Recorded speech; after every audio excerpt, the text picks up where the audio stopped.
Bien. Bueno, muy buenas tardes a todos. Muchas gracias por vuestra asistencia. Vamos a empezar el simposio de este año de Medicontour en SECOIR. Bueno, la idea era en 60 minutos daros unas nociones de tal manera que los que estáis empezando en implantología de lentes multifocales pasar de un nivel amateur a un nivel absolutamente pro. Hemos dividido en 4 o 5 presentaciones que vamos a empezar con el doctor Jorge Sánchez Cañizal. Jorge, cuando pueda. Y la idea era, si pudiéramos tener en pacientes en los que vamos a hacer lensectomía refractiva a la hora de los criterios de selección, tener una serie de cut-off, de puntos de corte, que pudieran ser orientativos para conseguir la máxima satisfacción en nuestros pacientes. Jorge, muchísimas gracias por estar con nosotros cuando quiera. Buenas tardes a todos, que aproveche. Bueno, en primer lugar, gracias a Medicontour y a Joaquín por contar conmigo para esta charla. Os voy a hablar sobre qué criterios o qué cosas tenemos que tener muy en cuenta a la hora de realizar una lensectomía refractiva para maximizar la satisfacción de estos pacientes. Como todos conocemos, la disfunción del cristalino es algo que va a ir avanzando en todo el mundo a partir de los 40 años, con una pérdida de la acomodación, una pérdida a la sensibilidad al contraste con las aberraciones de alto orden que aumentan y unas disfotopsias que van a tener ya nuestros pacientes antes de que les operemos. Se han descrito parámetros objetivos en cuanto a la indicación de cirugía de catarata para intentar buscar ese punto de corte en el que mejoremos la situación que tiene el paciente, y os recomiendo esta revisión que habla sobre el paso de presbicia a la catarata en más profundidad. ¿Cómo hemos tomado las decisiones en los últimos siglos en cuanto a cirugía de catarata del cristalino? Basándonos en agudeza visual y la clasificación LOX-TREX. Y igual que ha cambiado la vida en el siglo XIX, el siglo XX y el siglo XXI, a día de hoy disponemos de otros dispositivos que nos pueden ayudar a la hora de indicar esta intervención. También han cambiado mucho los modelos de lentes, las plataformas, lo que nos ofrecen en cuanto a independencia de gafas, sensibilidad al contraste y disfotopsias, cada una de las lentes que tenemos a día de hoy, que cada día son más y las debemos de conocer para saber qué rendimiento puede dar y ajustarse a las expectativas o necesidades de nuestros pacientes. ¿Qué hace un cirujano amateur cuando le plantean esta charla? Pues buscar en el chat GPT cuáles son las causas de insatisfacción tras la lensectomía refractiva. Y como podemos ver, nos dice 4 puntos. Resultados visuales no deseados, el error refractivo, halos de deslumbramiento, visión borrosa o pérdida de sensibilidad al contraste, complicaciones posoperatorias como puede ser la inflamación prolongada o el desprendimiento de retina, unas expectativas poco realistas o problemas de comunicación y falta de atención al paciente si no se le proporciona suficiente información o apoyo. Si vamos a la literatura, coinciden estos puntos en este estudio del año 2020 con una lente de rango extendido difractiva en el que un defecto refractivo residual o una mala agudeza visual, especialmente para las actividades que el paciente desea tener esa independencia de gafas, unido a las disfotopsias, al ojo seco, van a ser las principales causas de insatisfacción tras esta cirugía. Aún así, es una cirugía que prácticamente el 90% de los pacientes están muy satisfechos y más del 90% de los pacientes recomendaría el procedimiento.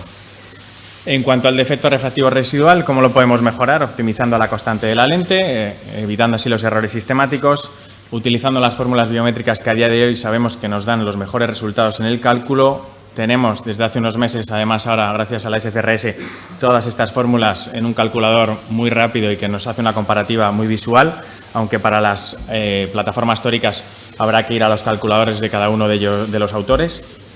Y en cuanto a la corrección del astigmatismo, que es algo muy importante en este tipo de lentes, el estudio preoperatorio, el tener una superficie adecuada, como podemos ver en este paper donde analizaban las causas de error, va a ser la principal causa en astigmatismos bajos, esa cara anterior. El conocer el SIA va a ser la segunda causa de error por parte del cirujano y debe ser algo que tenemos que conocerlo.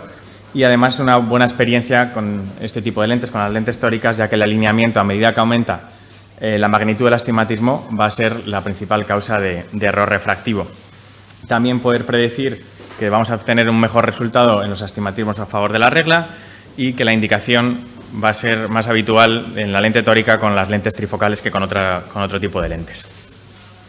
Mencionar estos 2 papers muy recientes que nos pueden ayudar sobre todo en casos de cálculo complejo como puede ser ojos muy cortos o por refractiva, en el que lo que utilizan es un método de optimización de las fórmulas en función del resultado en el primer ojo, que básicamente lo que hacen es una optimización de la constante en función de toda la muestra y en función del error obtenido en el primer ojo, y puede ser algo útil de cara a obtener menos pacientes por fuera del objetivo que deseamos de más o menos 0,5 dioptrías. En cuanto a las complicaciones, el ojo seco, en el artículo mencionaban que era la principal causa de insatisfacción, y aunque no he encontrado ningún paper relacionado con la lesectomía, hay pocos, unos 50 y todos en catarata. Este estudio noruego nos habla de 218 pacientes con una prevalencia muy elevada en esta muestra, que es una población de catarata de ojo seco, utilizando dos cuestionarios, el OSDI y el SPID, pruebas como la medida de la osmolaridad, la tinción, el BUD no invasivo, mibografía, Schirmer, sensibilidad corneal y la altura del menisco lagrimal. Y además, pues como ya conocemos, no hay una correlación entre signos y síntomas, por lo que va a ser algo muy complejo de predecir en estos pacientes. En cuanto a la cirugía, en esta revisión también de catarata, nos dan unos tips de qué podemos hacer, especialmente en el preoperatorio, el tratar la patología previa a las pruebas y a la intervención, y en el intra y posoperatorio para reducir esta insatisfacción de los pacientes por el ojo seco. En cuanto al desprendimiento de retina, hay muchas revisiones. Este es uno de los últimos estudios, que es un estudio observacional de cohortes con 58.000 casos. Las conclusiones, más o menos las mismas que ya conocíamos: edad por debajo de 60 años, longitud axial por encima de 25 milímetros, varones o la rotura de cápsula posterior van a asociar un mayor riesgo de desprendimiento de retina pseudofáquico. Va a ser una complicación que vamos a poder evitar o reducir al menos en el preoperatorio, no así como otras que obviamente son temidas, como una rotura de cápsula posterior o la endoftalmitis, y es algo que también tenemos que tener muy presente a la hora de indicar esta cirugía. En aquellos casos que tienen una longitud axial elevada, también es importante el informar a esos pacientes que su problema refractivo puede que no sea estable en el tiempo, por lo que la cirugía, el resultado que obtengamos puede que tampoco lo sea, y aunque la satisfacción en los estudios la miden a meses, 3 meses, por ejemplo, era en el artículo que mencionábamos anteriormente, pues la satisfacción a años vista también es importante. En cuanto a la capsulotomía con láser JAG, en esta revisión y metaanálisis parece aumentar el desprendimiento de retina pseudofáquico, pero si analizamos el artículo, fundamentalmente aumenta en una población asiática, con una mayor prevalencia de pacientes míopes, y en la técnica extracapsular, como ya sabíamos, por lo que la facomulsificación no parece aumentar este riesgo con la capsulotomía. En cuanto a los resultados visuales insatisfactorios, ¿qué esperan los pacientes, ¿no? ¿Por qué se operan? Pues vemos en este artículo en el que comparan la lente Vivity con la lente PanOptix y Restor, y el resultado, digamos, la conclusión del estudio va a ser que el 85% de los pacientes no tienen pocas disfotopsias. Pero si vemos la tabla de satisfacción, el porcentaje de pacientes muy satisfechos va a ser del 85% en el grupo de PanOptix con una lente trifocal, respecto a la lente Vivity con un 57%, que estaría por debajo de la combinación de PanOptix Restor y la Restor con monovisión. En cuanto a estas disfotopsias, es muy importante diferenciar lo que son los fenómenos fóticos, que lo van a tener todos los pacientes con estas plataformas, y que esos fenómenos fóticos les alteren en sus actividades a la vida diaria, lo que sería una disfotopsia. En el grupo de QVision analizaron en el estudio preoperatorio qué pacientes antes de operarse ya tenían unas disfotopsias moderadamente o muy incómodas, y buscaron un parámetro objetivo mediante alometría con el índice de distorsión luminosa de un 15,2%, que equivaldría a ese punto de respuesta de moderadamente, muy o severamente molesto. Coincide en las variables del OSI, del DLI y del PNS que tenemos en la tabla como puntos de corte objetivos en este 15,2 del Light Dispersion Index, en el que mejoraríamos esas disfotopsias que ya tienen nuestros pacientes con el implante de una lente que, por ejemplo, en el caso de la lente Liberty, coincidiría en torno a ese LDI de 15. En cuanto a los puntos de corte para restablecer la sensibilidad al contraste de nuestros pacientes, ya está publicado en marzo de este año de 2023, de Carlos Rocha y de Joaquín, unos puntos de corte con un OSI por encima de 1,25, un DLI por debajo de 7,67, un PNS por encima de 1 o una edad superior a 62, mejoraríamos la situación que tienen estos pacientes en cuanto a sensibilidad al contraste. Además, en este artículo tenemos una tabla donde podemos analizar la sensibilidad y la especificidad de cada una de estas pruebas, conociendo los falsos positivos o negativos que podríamos tener ante alguna duda en alguno de estos parámetros. Por último, dejaros aquí esta diapositiva donde se recogen estos dos puntos de corte en sensibilidad al contraste y en fenómenos fóticos, Y para acabar, pues las conclusiones que me dio el ChatGPT también, que es bastante sorprendente a la hora de sintetizar y de hacerlo muy sencillo. Es importante que los médicos y equipos médicos trabajen de manera cercana con los pacientes, brindando la información clara y realista, estableciendo expectativas adecuadas, estando disponibles, minimizando posibles causas de insatisfacción y mejorando la experiencia general del paciente. Por tanto, la evidencia científica a la hora de tomar decisiones unido con la experiencia clínica y conocer esas preferencias o necesidades del paciente, unido a una decisión compartida y un posoperatorio compartida con el paciente, va a aumentar pues, esa satisfacción tras la intervención con lentes trifocales. Muchas gracias.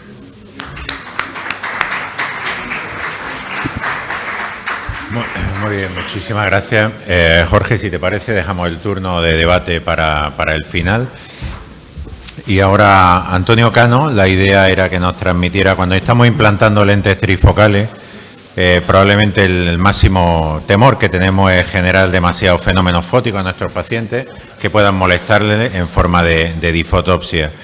La idea es que Antonio nos comentara cuáles podrían ser las diferentes vías para disminuir esas difotopsias cuando estamos pensando en lentes trifocales. Muchas gracias, Antonio.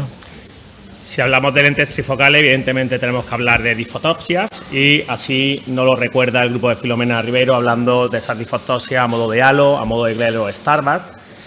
Y es por esto por lo que quería darle gracias a Joaquín y a Medicontour de la mano de Hernán Basso por permitirme daros los resultados que estamos obteniendo con la lente trifocal Liberty.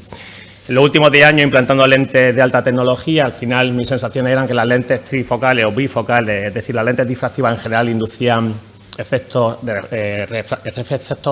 visuales no deseados, es decir, efectos fóticos. Y efectivamente, fijaos cómo este paper nos dice que las lentes trifocales o lentes difractivas en general van a tener mayores dificultades en cuanto a efectos fóticos versus a las lentes de DOF o a las lentes monofocales.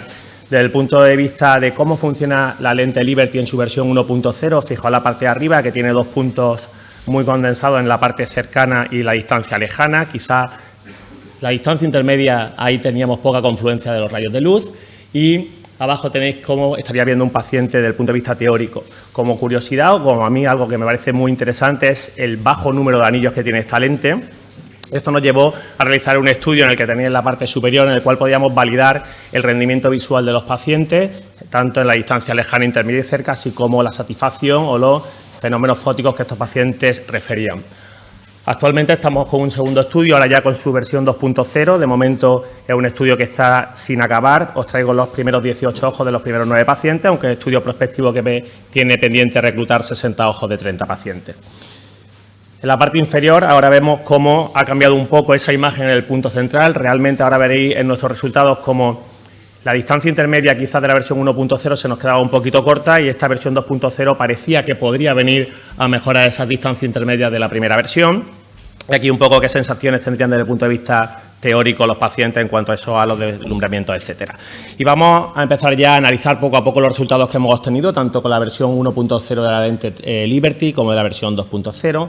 En vuestro lado izquierdo tenemos resultados de monocular sin corrección de la 1.0. Fijaos que tenemos unos pacientes en 2020 en el entorno al 46%, frente a un 50 y algo % de la versión 2.0. La distancia intermedia solo alcanzábamos un 19% de pacientes con 20-20, mientras que en este segundo grupo estamos en un 30 y algo %, y la distancia cercana parecida, aunque levemente inferior en el grupo de la derecha. Si nos vamos a pacientes de 20-25 o mejor, volvemos a repetir esos mismos parámetros prácticamente, 84 versus un 100, 38, que no voy bien, frente a un 50 y 42 frente a un 67. Es decir, que parece a priori que la segunda versión de la lente pudiera estar dando mejor resultado monocular sin corrección en distancia intermedia.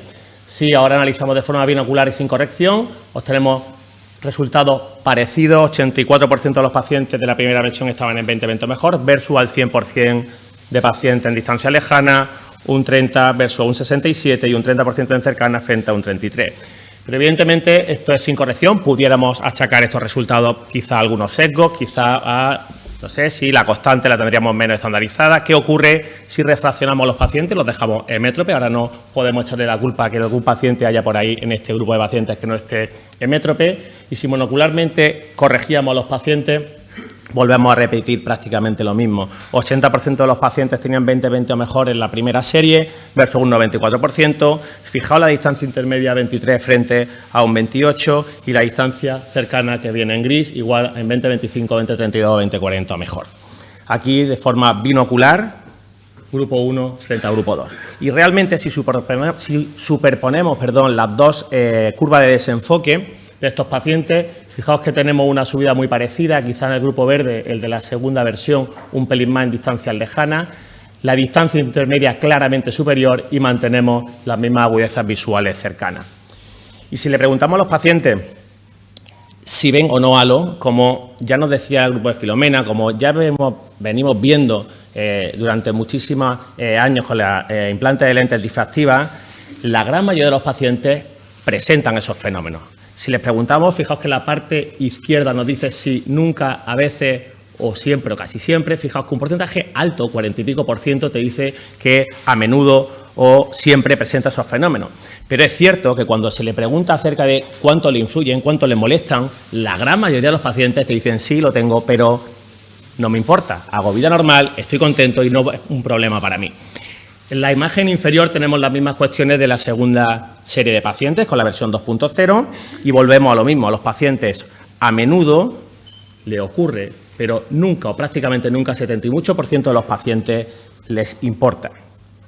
Si analizamos cuestiones básicas como si le influye leyendo, si le influye pues, cuando van caminando en diferentes superficies, cuando van y tienen que mirar la cara de quien sea por la calle, haciendo trabajo en casa, viendo la televisión, ¿qué nos dicen? Pues que realmente no presentan prácticamente ninguno de los pacientes dificultad alguna en sus actividades habituales. Si nos vamos a la segunda versión, pues de nuevo valores brutalmente altos desde el punto de vista 89, 100, 80 y pico, 100, es decir, realmente los pacientes están contentos a pesar de que perciben estas alteraciones visuales. Para concluir, quizá yo diría que el Liberty trifocal es una buena herramienta para conseguir independencia de gafas. Ya hemos visto los resultados de distancias lejanas, intermedias y cercanas. Es evidente que los fenómenos fóticos son frecuentes, pero son asumibles por la gran mayoría de los pacientes. En nuestras manos la segunda versión de la lente mejora los resultados de distancia intermedia respecto a la primera y tenemos similares efectos fóticos entre la versión 1.0 y la versión 2.0. Muchas gracias por todo. Muchas gracias, Antonio. Excelente tu presentación y, bueno, la magia de la ciencia ocurre, ¿no? Los resultados son absolutamente parejos. Hablaremos un poco, porque me interesa tu opinión, acerca de esto tan interesante que ha hecho, ¿no? La diferenciación entre fenómenos fóticos y difotopsia con esta plataforma. Bueno, los que queráis pulir aún más, sacarle más punta al lápiz, decir, mira, esos porcentajes son muy buenos, probablemente no haya otra lente trifocal que dé unos porcentajes de fenómenos fóticos y sobre todo de difotopsias, ¿no? Tan bajos, pero aún me gustaría bajar más, aún me gustaría tener menos fenómenos fóticos y sobre todo menos difotopsia con algún otro perfil óptico. Jorge Alío del Barrio tiene una publicación que me encantó cuando la leí, creo que fue en la Asia Pacífico, ¿no? Sí. En la Asia Pacífico, linda, hablando de mitos, ¿no? De leyendas acerca de la lente EDOF, y le pedí que compartiera con nosotros un poco, partiendo de ese paper, cuáles podrían ser los perfiles ópticos que en las lentes EDOF pudieran generar menos difotopsia a nuestros pacientes según la evidencia. Muchas gracias, Jorge, por estar con nosotros. Muchas gracias a ti por la invitación. Bueno, me pidieron que la charla llevase el título de Según la evidencia, por tanto, solo voy a hablar de evidencia publicada. Luego ya mis compañeros van a hablar de, porque como sabéis hay otras lentes que tienen información preliminar, pero no hablaré de ello porque me voy a basar en lo que está publicado y por lo tanto ha pasado por peer review. Entonces, bueno, esto ya lo sabéis, las lentes multifocales llegaron para sobrepasar ese límite de las monofocales de no tener visión de cerca, pero pagas el precio de los fenómenos fóticos de los cuales nos acaban de comentar. Y luego más adelante pues llegaron las EDOF para intentar sobrepasar esa limitación de los fenómenos fóticos de tal manera que, sacrificando un poquito de visión de cerca, pues disminuimos que no eliminamos los fenómenos fóticos. Eso es importante tener el concepto claro, porque al final yo siempre digo a los pacientes que no hay nada gratis en esta vida, no hay la varita mágica que el que vayas a tener una visión buena sin disfotopsias, siempre va a haber un precio y ese precio va a estar ahí, porque al final las lentes EDOF o lo que sería la EDOF, el paradigma de las EDOF sería aquella que juega con la aberración esférica para incrementar la profundidad de foco y ya sabéis que lo que hace es, en vez de una monofocal, ves muy bien a un punto y mal alrededor, el desenfoque es muy grande, mientras que estas lentes lo que haces es, el punto focal lo ves un poquito peor, pero ves mejor alrededor, ese desenfoque es menos intenso y esa es la forma en la que van a trabajar muchas o la mayoría de las lentes EDOF. Lo que pasa es que eso va a tener una consecuencia. Sería de ingenuos pensar que no lo hay. Muchas veces cuando ahora se están poniendo lentes en muchos hospitales públicos dicen, no, es que la Eyhance no tiene ningún efecto secundario. No, sí lo tiene. Lo que pasa es que para la mayoría de la gente normal es asumible, pero sí tiene un efecto secundario. Y normalmente ese efecto secundario se va a pagar en forma de fenómenos fóticos y también una cierta disminución de la sensibilidad al contraste y de la calidad de imagen. De hecho, en la definición de la Academia Americana, dice que la principal limitación de la lente EDOF va a ser una reducción de la calidad de imagen cuya magnitud va a ser mayor pues según la magnitud de la aberración esférica o los artefactos que le estén metiendo a la lente para generar ese incremento de la profundidad de foco. Y de hecho, esto es uno de los pacientes de la Miniwell, que fue de las primeras EDOF que estuvieron en el mercado, que el paciente veía bien. Bueno, el paciente veía bien cuantitativamente, pero veía mal cualitativamente y tuvimos que acabar explantando la lente porque el paciente refería que tenía mala calidad visual y, de hecho, efectivamente, cuando le hicimos unos iris para ver la calidad de imagen retiniana, pues realmente era pobre, ¿no? Y no tenía, y esto es la calidad de imagen habiendo quitado las aberraciones de segundo, es decir, habiendo quitado el efecto de la graduación. Por tanto, sí hay un precio, sí reducen un poquito la calidad de imagen, lo que pasa es que sí, el potencial visual del paciente es normal, es asumible. De hecho, ya la Academia Americana, el American National Standards Institute, ya ha definido los criterios que deben de seguirse, que los criterios que tiene que cumplir una lente para ser considerada EDOF, que es lo que sabemos, ¿no? Que tenga una visión de lejos equivalente a la que da una monofocal y que te dé más visión de intermedia que lo que te da una monofocal. Y ya en su recomendación ya nos especifica que toda lente EDOF debe estudiar su sensibilidad a contraste y sus fenómenos fóticos, y el no hacerlo no es válido para que una lente se considere EDOF. Porque aquí la pregunta es, vale, estamos sacrificando visión de cerca para tener menos fenómenos fóticos, pero la pregunta es, ¿de verdad lo hacen? ¿De verdad lo consiguen? ¿Realmente dan menos fenómenos fóticos que las lentes trifocales? Puesto que este es un paper recién publicado en 2023, de hecho, no he tenido acceso al documento entero porque lo acaban de sacar, es de primavera de 2023, donde es un metaanálisis donde comparan las lentes trifocales con las lentes EDOF y, de hecho, las conclusiones dicen que no encuentran diferencias estadísticamente significativas entre trifocales y EDOF en lo que respecta a aberraciones oculares, sensibilidad al contraste, a los glare y satisfacción del paciente. Bien, es cierto que para el momento que se hizo este artículo, la mayoría de los papers publicados hacían referencia a la Symfony. Entonces, eso va a tener un sesgo importante, puesto que la mayoría de la evidencia que han utilizado va a ser en referente a la Symfony. Y la Symfony, que fue pues, de las primeras, o la primera de las primeras lentes EDOF que nos llegaron al mercado, y un poco siempre este es el ejemplo de lo que es al final, cierta presión, ¿no? La presión de la masa, de la industria y de la corriente, porque al final, al principio la Symfony era como, ya está, se ha solucionado el problema de las multifocales, ya tenemos la lente que sirve para todo, hasta por superiores de refractiva, y luego, como vais a ir viendo, la película fue cambiando. Este es un estudio de los primeros que era Symfony versus Fine Vision y comparaba monofocal con monovisión, EDOF, en concreto la Symfony y la Fine Vision. Y lo que vieron es que decían, oye, porque al principio nos decían, no produce fenómenos fóticos. Luego es, oye, sí lo produce, pero lo produce menos. Como veis aquí, la lente monofocal un 2% de fenómenos fóticos, la Symfony 14% y la trifocal un 38%. Por tanto, oye, sí, que sí lo produce, pero lo produce menos. Entonces tienes que ganar, ¿no? Tienes una ventaja. Pero luego empezaron a llegar otros papers que decían, oye, un papers con mejor trabajos, con mejor diseño, ya no estudios retrospectivos, sino prospectivos, consecutivos, comparativos, donde empezaron a decir, oye, cuidado, que no es que no lo produzca menos, es que nos estamos encontrando que lo producen igual.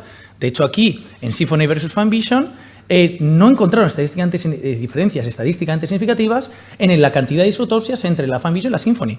Pero es que luego llegaron más estudios de buen diseño, que es que fue un poco más allá. Este estudio prospectivo, consecutivo, comparativo, vieron que la sensibilidad de contraste entre Symfony, Panoptix y LISA-3 eran equivalentes, o sea, los tres lo reducían y lo reducían de una forma equivalente, pero es que encima ellos encontraron que la Symfony producía más difotopsias que la Panoptix y la LISA-3.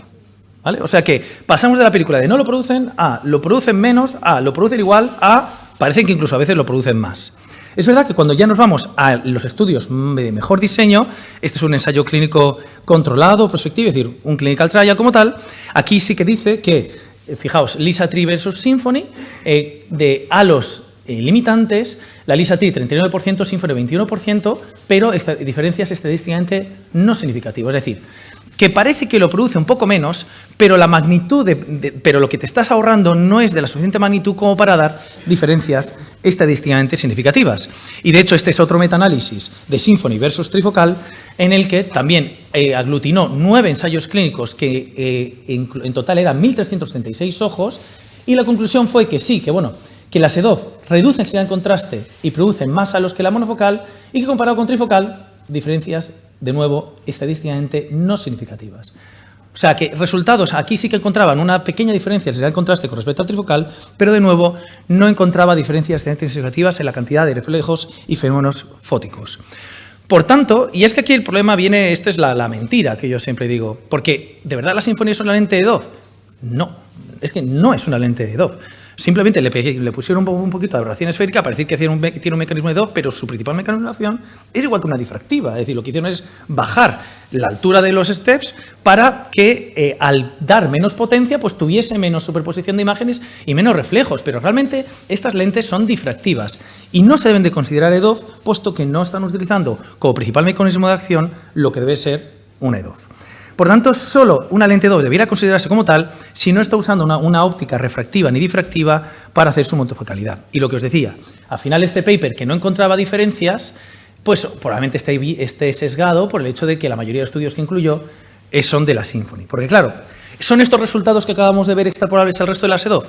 Pues no, porque además cada EDOF es de su madre y de su padre. Es decir, a día de hoy tenemos un montón de lentes, hay una gran heterogeneidad en los mecanismos de las ópticos de las lentes que realmente hace que, aunque se les catalogue y se las meta dentro del mismo cajón, realmente no tiene nada que ver la una con la otra. Es decir, podríamos decir que las lentes EDOF verdaderas serían aquellas que juegan con la aberración esférica, como la Minihuela o la Lux Smart, las que juegan con el principio óptico del estenopeico, que es el IC8, que la verdad es que no se ha diseminado mucho su uso, las que usan de ópticas refractivas como la Oculentísima Comfort o ópticas difractivas como la Telaura o la Symfony debieran salir, y de hecho en general ya hay un consenso de que no se les debe considerar EDOF. Y luego las monofocales plus, hay un paper que vi muy reciente de Joaquín que dice algo que es muy cierto. Las monofocales EDOF o las monofocal plus, como la Eyhance, no cumplen criterios de EDOF, por tanto, no son EDOF, punto y final, son monofocales. Serán monofocales con algo más, pero no son EDOF y no se las debe considerar como tales. Y luego ya estaría el nuevo grupo, que son las que realmente están cambiando el paradigma, y de hecho a mí son las que me cambiaron todo mi total escepticismo sobre las EDOF que tenía hasta que salieron estas lentes, que son las Wavefront Shaping, entre las cuales estarían incluidas la Vivity, la Skeleo y la Elon. De estas tres voy a hablar de la Vivity. ¿Por qué? Porque de la Skeleo y de la Elon todavía no hay datos publicados. Me consta que ahora os van a hablar un poquito de la Elon, ¿vale? Pero como os digo, como me dijeron que me basase en la evidencia, ahí hay que ser estrictos y hay que centrarse en evidencia. Entonces, sobre Vivity, que sería un poco de momento el ejemplo de este grupo de las Wavefront Shaping. Este es el ensayo clínico que hicieron los americanos para probar la lente por la FDA. Y aquí es a lo que os digo, hay un precio, sí que hay un precio. Fijaos, y esto es constante en todas las lentes EDOF y monofocales plus, siempre hay un pequeño sacrificio en la visión de cerca. Ese pico en lejos siempre es un poquito menor, y el Eyhance también. Lo que pasa es que su magnitud es pequeña y la mayoría de las veces cuando se hacen estudios grandes pues no termina de ser la diferencia estadísticamente significativa, pero ese 1.5 sí que se cambia, es decir, hay un pequeño sacrificio en lejos y el paciente lo debe saber. Pero bueno, ¿tengo un par de minutitos, Joaquín? Vale. Que me he pasado de tiempo, se me ha ido el tema. Bueno, lo que os decía, aquí está pasando un poquito lo mismo que pasaba con la Symfony, aunque obviamente a menor escala. Al principio nos dicen que la lente es perfecta. De hecho, hasta el punto en este ensayo clínico os dicen que no solo produce los mismos fenómenos fóticos que una monofocal, sino que es que incluso los pacientes se quejan menos de fenómenos fóticos con la Vivity que con la monofocal. Realmente los que hayáis puesto Vivity, hombre, es muy buena, pero algunos se quejan, algunos dicen que tienen una pequeña distorsión, pero eso fue lo publicado. Luego vino otro estudio exactamente igual, financiado también por Alcor, en el que llegan a la misma conclusión, y es que la Vivity produce los mismos fenómenos fóticos con una monofocal, incluso a veces hasta menos con la Vivity. ¿Cierto? Dice, aquí algo huele raro. O sea, vale que es buena, pero tan buena es que produce menos fenómenos fóticos que la lente que es totalmente plana. Es difícilmente creíble. Y de hecho ya ahora este estudio 2023 recién publicado, por fin no sponsorizado por la casa, Vivity versus monofocal, pues ¿qué te dice? Que sí, que realmente no es que produzcan muchísimos más reflejos, porque las diferencias no son estadísticas significativas, pero ya, fijaros, que ya empieza a verse un poquito la realidad. Pacientes reportando glare moderado severo, 20,8% BBT, 7,4% monofocal. Lo mismo con los halos, 16,7% BBT y 11,1% monofocal. Es decir, que sí que producen reflejos. Y desde luego un poquito más que un monofocal, sí. Lo que pasa es que de momento la magnitud no es lo suficientemente grande, la diferencia como para ser estadísticamente significativa, pero bueno, ya veremos qué pasa en los siguientes papers cuando cojan más pacientes. Estos son nuestros datos de glare, halos y starburst, y como veis que, bueno, son resultados buenos a nivel de fenómenos fóticos, pero sí se producen, solo que afortunadamente la mayoría son leves o moderados, prácticamente nunca severos. Y ya por último, este es el último paper, que la verdad es que termina de liquidar a la Symphony desde el punto de vista, y no es que tenga nada contra Johnson & Johnson, pero es que ya realmente deja en obsolescencia las lentes EDOF difractivas como la Telara o la Symphony. Esto es un ensayo clínico aleatorizado, 69 pacientes,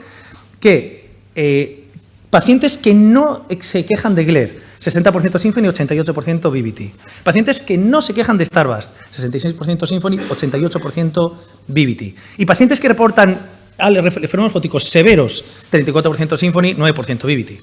Es decir, Symphony produce ya claramente y evidencia científica, las lentes difractivas EDOF producen más fenómenos fóticos que las wavefront shaping. Por tanto, pues claro, ¿qué pasa? Que tenemos unas lentes EDOF que producen un perfil visual similar y encima menos fenómenos fóticos.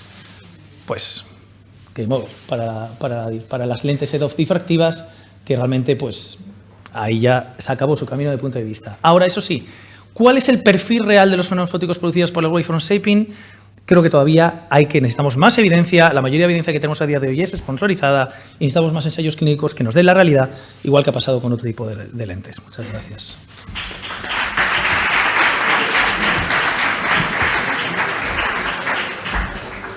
Muy bien.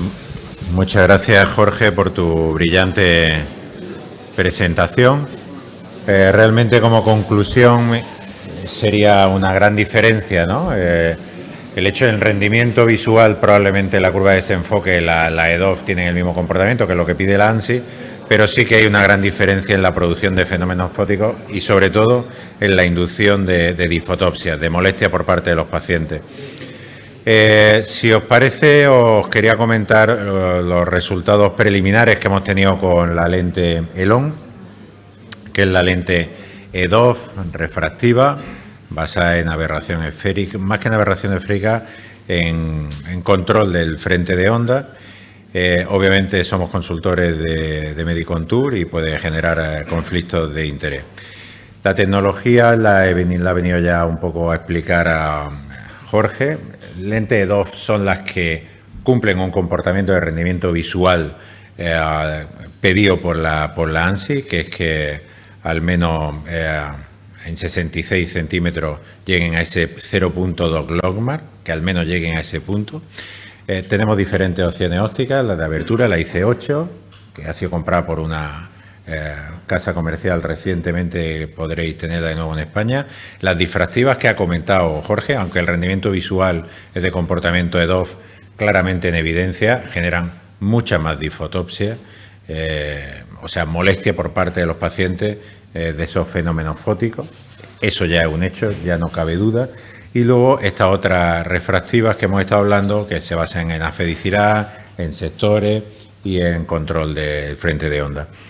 Con respecto al perfil óptico de la lente Elon, sí es cierto que tiene tres diferentes áreas refractivas que, en función de cómo han sido linkadas, estáis viendo ese comportamiento en banco óptico de conseguir ese continuo en la distribución lumínica. Y esa es precisamente la clave de esta lente. Esta es la profilometría de la lente, quitada el poder óptico y aumentada 10 hasta 100 veces, para que veáis las tres diferentes zonas refractivas y cuáles son las zonas de enlace. Exactamente, cuando veis en el microscopio esos círculos, no son círculos difractivos, sino que son zonas de enlace entre una zona refractiva y otra. Para que veáis el comportamiento profilométrico entre la Elon y la BBT, sería muy similar. La estáis viendo en gris la BBT, en rojo la Elon, Estáis viendo como la Vivity sí tiene ese pico que luego acaba en un valle y esa transición que es ligeramente diferente con la Elon. Sin embargo, cuando vemos el comportamiento en banco óptico para 50 pares de líneas por milímetro a una pupila de apertura de 3 milímetros, el comportamiento en banco óptico es prácticamente similar. Os vamos a compartir con vosotros una muestra que tenemos. Hemos hecho un seguimiento a 3 meses, todavía no hemos recogido datos acerca de fenómenos fóticos y sobre todo de disfotopsia. Lo que sí tenemos es comportamiento visual. Os tengo que decir que a nuestro grupo le ha costado bastante trabajo recopilar porque, habitualmente implantamos Liberty. Liberty nos da un rendimiento visual que es prácticamente el que ha compartido Antonio, que son los resultados similares. Teniendo un rendimiento visual como Liberty y teniendo unas molestias con disfotopsias tan bajas, prácticamente las mismas que reportar que con EDOF, nos costaba mucho trabajo implantar una lente EDOF. Pero bueno, hemos ido encontrando esos pacientes poco a poco que queremos compartir con vosotros.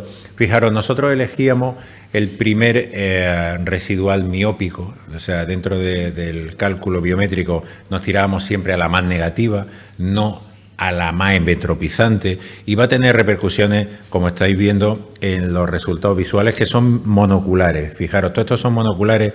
Fijaros, la no corregida aparece en morado y la corregida aparece en rojo. Estáis viendo cómo teníamos esa tendencia a que quedaran ligeramente miópicos para que quedara algo más de visión cercana. El comportamiento, quedaros con la visión, con las montañitas en rojo, porque eso es lo que hace la lente. Fijaros como cuando está corregida da una visión muy buena en monocular, 0.04 logmar, y fijaros la frecuencia acumulada. Pero como cuando dejábamos un poquito de residual miópico, pues sí tenía un efecto. Lógicamente no hay una gran cantidad de pacientes acumulativamente que veían en monocular la lejana, pero sí el comportamiento es muy similar a lo que vamos a ver a la Vivity. En intermedia, fijaros, es parecido. Fijaros como cuando se corrige ese ligero desenfoque miópico, mejoran y sí tienen muy buena visión, hasta 0,22 logmar de media, y la cercana sí es cierto que cuando teníamos ese residual miópico mejoraba un poquito. La media venía a ser de 0,26, 0,32. Cuando comparamos esta muestra, ya sabéis que sacamos la aplicación, la IOL Evidence, que la tenéis a vuestra disposición en Apple Store, tanto para iPhone, iPad y Mac. Ahí tenéis cualquier paper que sale, ya zumba, os sale directamente los datos resumidos de cada una de las lentes. Y entonces podéis hacer toda la agrupación. Por ejemplo, ahí tenéis recogidos todos los papers que hay de Vivity, las cantidades visuales que hay de lejos, de intermedia y de cerca, que son exactamente las mismas que tenéis para la Elon, en cercana, en lejana y en distancia. O sea, es prácticamente clavada una lente a otra, como estáis viendo. En lejana, en monocular, vendría a ser prácticamente 0,04 logmar, en intermedia 0,13 y en la cercana ambas bajarían a 0,30, 0,32.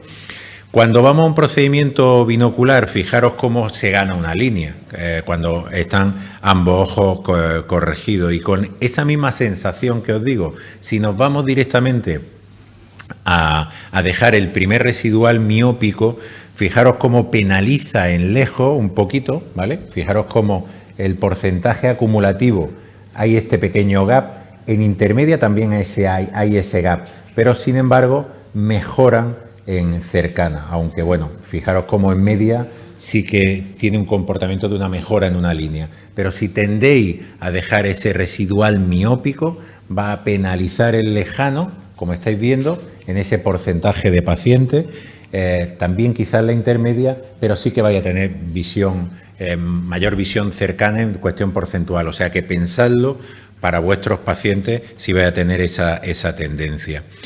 En curvas de desenfoque binocular, tanto en términos de agudeza visual como en sensibilidad al contraste, fijaros, es una curva pues bastante continua, ¿no? O sea que el paciente sí claramente no encuentra esa transición, aunque en un momento dado sí pueda necesitar. Estos son curvas de desenfoque monoculares, y en las binoculares fijaros como la transición es mucho más larga aún.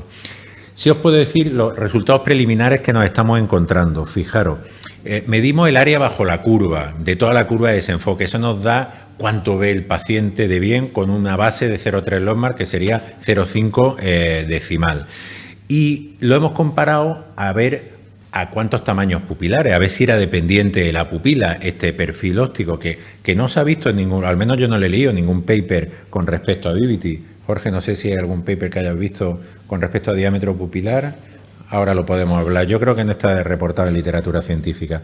Y fijaros, sí que hay, estáis viendo aquí una línea claramente, habría una correlación descendente, o sea que a mayores pupilas sí que habría una correlación descendente, o sea que este perfil de lentes EDOF refractivas que juegan con frente de onda o incluso aberración esférica, sí sería dependiente a la pupila. A mayor pupila probablemente podría disminuir el área bajo la curva. Pero fijaros cómo tenéis aquí dos outliers. ¿Qué están pasando con estos dos pacientes que tienen pupilas pequeñitas pero tampoco tienen mucha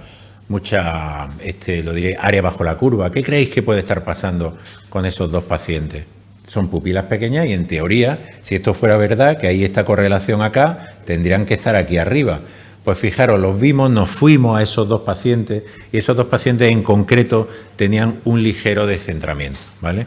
Entonces, como es obvio, cualquier perfil aberrométrico no difractivo, aberrométrico esférico o de frente de onda, sí se puede ver afectado con cierto ligero descentramiento, que el área bajo la curva pueda reducirse. Esto que os estoy contando no está descrito en la literatura, solamente en banco óptico. Por eso necesitamos cada vez más paper y la vinculación que tiene Medicontour con cada vez más sacar evidencia acerca incluso de sus propios productos para mejorarlos, es algo que yo creo que llevo a gala con la relación que tenemos con ellos. Pues fijaros un caso clínico que decidimos implantar esta lente, ¿no? Un paciente de 63 años que había sido operado de una PRK miópica, era delineante de profesión y optamos por implantar la Elon, que no implantaríamos Liberty en este caso porque tenía una aberración esférica alta, ¿vale? La aberración esférica a 6 milímetros era de 0,92, que era una pasada. Había sido operado en otro centro, entonces, lógicamente, un tratamiento miópico con una zona óptica muy pequeñita, con lo cual le generaba esa burrada de aberración esférica. La aberración esférica a su pupila mesópica ya bajaba a 0,59, que seguía siendo muy alta. Es un criterio que contraindicaría la lente Liberty, pero nos decidimos a implantar la lente Elon. Y fijaros cómo el comportamiento de la curva de desenfoque en términos de agudeza visual y sensibilidad al contraste son unas agudezas visuales bastante decentes. Para la aberración esférica esa que tenía son muy buena. Sí es cierto que estos pequeños picos que veis son la variabilidad que puede tener cómo medimos la curva de desenfoque, pero fijaros cómo llegan en monocular a tener esta visión prácticamente casi por encima de la decimal, del 2020. En resumidas cuentas, Elon ampliaría la profundidad de campo, como otras lentes EDOF del mismo perfil que hemos estado viendo pasar en literatura, que serían más o menos comparables a la lente Vivity. Al igual que otras lentes refractivas, los resultados pudieran ser más variables. Esto es compatible también con estas otras lentes que os estoy comentando, el estilo Liberty. Serían más dependientes del tamaño pupilar y más dependientes del centrado, y esto es importante que vosotros lo sepáis, pero desde luego podía ser una alternativa viable para casos dudosos donde la trifocal o la Liberty pudiera no estar indicado, como por ejemplo estos pacientes miopes operados con aberración esférica que pudiera ser muy elevada. Y desde luego lo que tenemos hambre de tener, lo mismo coincido con Jorge, tenemos hambre de publicaciones en que nos puedan venir reportes de este tipo de lentes con ratios de disfotopsia, no solo de fenómenos fóticos, porque fenómenos fóticos tienen todas las lentes, como hemos visto en literatura, hasta las lentes monofocales, sino que esos fenómenos fóticos en qué medida pueden molestar a nuestros pacientes. Y por último, sí queríamos tener la presentación de Carlos, publicó una revisión sistemática acerca de lentes suplementarias Y el enfoque que queríamos exactamente es un paciente que ha sido operado con lente monofocal que a lo mejor puede tener un defocus, un defecto refractivo residual y que incluso quisiera restaurar, pasar de la monofocalidad a la multifocalidad. Carlos, muchas gracias. Bueno, muchas gracias, Joaquín, y muchas gracias, Medicontour, por la invitación. Sí, ¿me ponéis la presentación, por favor? Vale. Antes de nada, estos son mis conflictos de interés. Bueno, todos sabéis, y en este congreso se habla mucho, y de hecho se ha hablado esta mañana, que la realidad es que a día de hoy con las fórmulas modernas, en general podemos tener un óptimo resultado refractivo. Ya en la conferencia magistral del doctor Aranberry ya nos lo ha explicado, ¿no? Como en teoría la mayoría podríamos tener entre 0,5 o una dioptría de equivalente esférico. Pero la realidad es que, desgraciadamente, a veces nos ocurre esto y tenemos esta sorpresa refractiva. Y según la literatura, ¿cuáles son estas fuentes de error?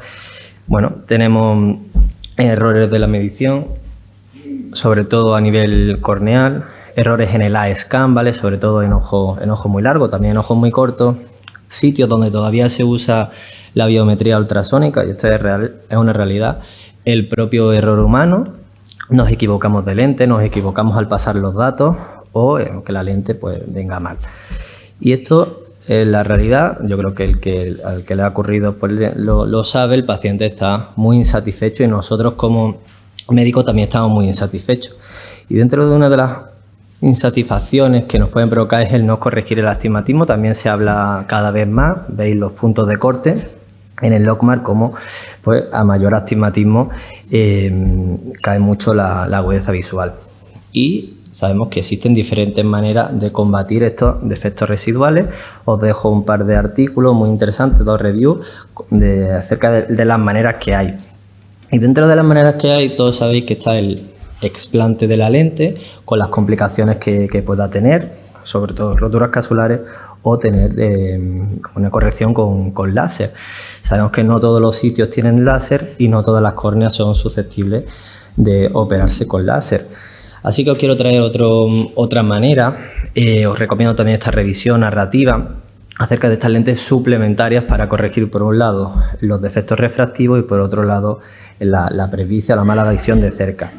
Estas lentes, hay diferentes plataformas. Os quiero compartir algunos estudios, por ejemplo, donde se demostró la estabilidad en estudios post-mortem. Pero bueno, vamos a hablar de lo que hay realmente en la literatura, en la evidencia, y no solo mi experiencia.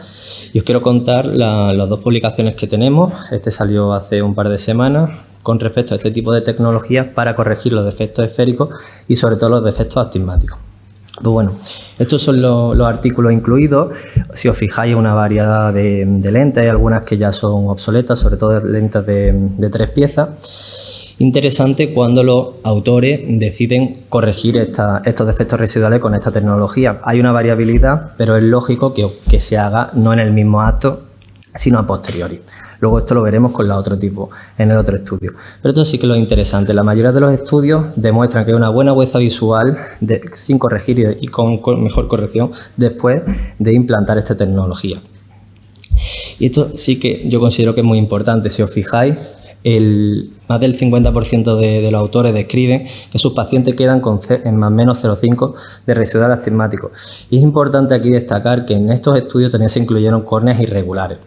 Por lo tanto, si nos fijamos solo en los pacientes con córneas regulares, este porcentaje crecía mucho más. Y dentro de las plataformas es bastante interesante también lo que vimos, como el mismo grupo demostró que una plataforma en C-Loop tenía mucho más riesgo de rotación y de recolocación. Y el mismo grupo, 1 año o 2 años más tarde, publicó con la otra plataforma, en este caso con la ADO, cómo esta estabilidad era mucho mayor. Entonces, según la literatura, si queremos meternos con esta tecnología, ¿cuáles son los factores de riesgo que están descritos de que nos puedan rotar? Pues básicamente son similares a lo que hay descrito en lentes en saco, con la peculiaridad de que se implantan en el sulco. Estos diseños en C-Loop parece que tienen más riesgo de rotación y la hipotonía postoperatoria. Esto es lo que describieron los autores. Os quiero poner algún caso mío, que si os fijáis, bueno, este es un paciente que me citó un residente, y si os fijáis en las queratometrías, había aquí un error humano, se habían equivocado a la hora de hacer el cálculo y pasar los datos. En este caso, estaba operado, lleva más de 2 meses, decidimos implantar una lente Add-on en el sistema público. Yo creo que, lo digo muchas veces, aquí hay un nicho de todos estos pacientes con residuos refractivos, podemos corregirlo, podemos ayudarlos. De nuevo, estas lentes también se han descrito en córneas irregulares, si os fijáis la dispersión de puntos, cómo llega en pacientes postoperados de queratoplastia o incluso con astigmatismos irregulares. Este es otro caso que operé yo también recientemente, un paciente, una gran miope, operado de cirugía refractiva LASIK hace 20 años, de 15 a 20 dioptrías, tuvo una ectasia. Y bueno, en este caso una lente de 3 piezas en el saco, le operamos, le puse la lente Add-on y se quedó este residual, la paciente estaba muy contenta. Entonces, con respecto a este primer estudio, quiero destacar que, según la literatura, estas lentes parecen ofrecer buenos resultados visuales, disminuyendo el astigmatismo refractivo y sobre todo que pueden ser útiles en ciertas circunstancias especiales en donde no tengamos, por ejemplo, otra tecnología. Y recordar, esta estabilidad rotacional parece ser mejor en las plataformas tipo Add-on que en las C-Loop. Pero tenemos otro tipo de pacientes que puede estar insatisfechos y son estos pacientes que están operados de catarata pero ven mal de cerca. Este fue el objetivo que tuvimos y quisimos hacer una revisión que lo publicaron hace 1 año y medio en JRS, porque todos sabéis que la cirugía de catarata es la intervención quirúrgica que más se realiza en el mundo, pero también sabemos y se habla mucho que los pacientes cada vez nos demandan más una independencia de gafas, pero la realidad es que, según está descrito, casi todos los pacientes tienen implantada una lente monofocal, por lo tanto a día de hoy algunos de estos pacientes nos pueden demandar solución. Si nos vamos a nivel intraocular, podemos recambiar esta lente, como hemos dicho antes, con los riesgos que conlleva, o poner una lente multifocal en el surco. Pues bien, los resultados de nuestro estudio, de nuevo veis que hay una variabilidad de lentes, hay algunas ya obsoletas, y aquí sí que es interesante cómo hay autores que en el mismo acto quirúrgico ellos deciden implantar la lente multifocal por si no están contentos los pacientes, luego la pueden implantar de una manera más fácil. Pero bueno, si nos vamos a los resultados, como veis, la mayoría de los estudios demuestran muy buenas agudezas visuales en cerca y lejos, y hay menos evidencia con respecto a la intermedia, faltan todavía más datos. Y esto sí que es interesante. Esta tecnología parece ser segura, hay muy pocas complicaciones descritas y de hecho muy pocos autores han tenido que desplantar la lente, y lo que sí que es interesante es que dentro de las 14 explantes que hubo, 13 pertenecen al mismo grupo y con la misma plataforma. Con respecto a las quejas, igual que ocurre, como se ha hablado antes, la disfotosia, fundamentalmente Glare y ELOS, fueron las más descritas por los pacientes. Posterior a nuestro estudio han salido más evidencias, grupo argentino de nuestros amigos, otro grupo. En este caso hacen una monovisión parcial, le ponen lentes monofocales en los 2 ojos y 3 meses más tarde en el nodo dominante, si os fijáis la curva de desenfoque, como se han dicho antes, en este caso con lente Add-on, fijaros cómo va por encima del 0,2 de Lockmar. Otros estudios, en este caso con la Sulcoflex, vemos como las curvas de desenfoque monocular y binocular son bastante buenas. Interesante también este grupo que demostró con Liberty bilateral o lente monofocal más la Add-on, veis como no hay diferencia con respecto a la agudeza visual ni complicaciones. Interesante también es qué pasa si pongo 2 lentes, la calidad óptica se alterará.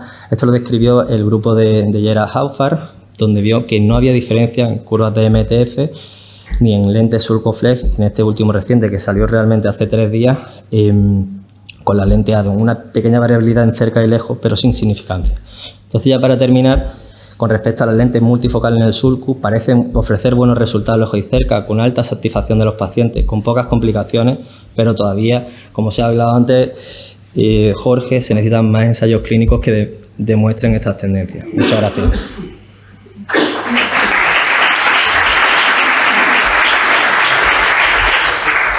Muchísimas gracias por las presentaciones a todos los ponentes. Vamos muy justitos de tiempo, pero no sé si tenéis alguna pregunta, alguna duda que queráis comentar.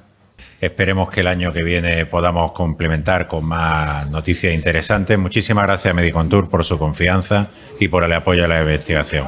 Un abrazo a todos.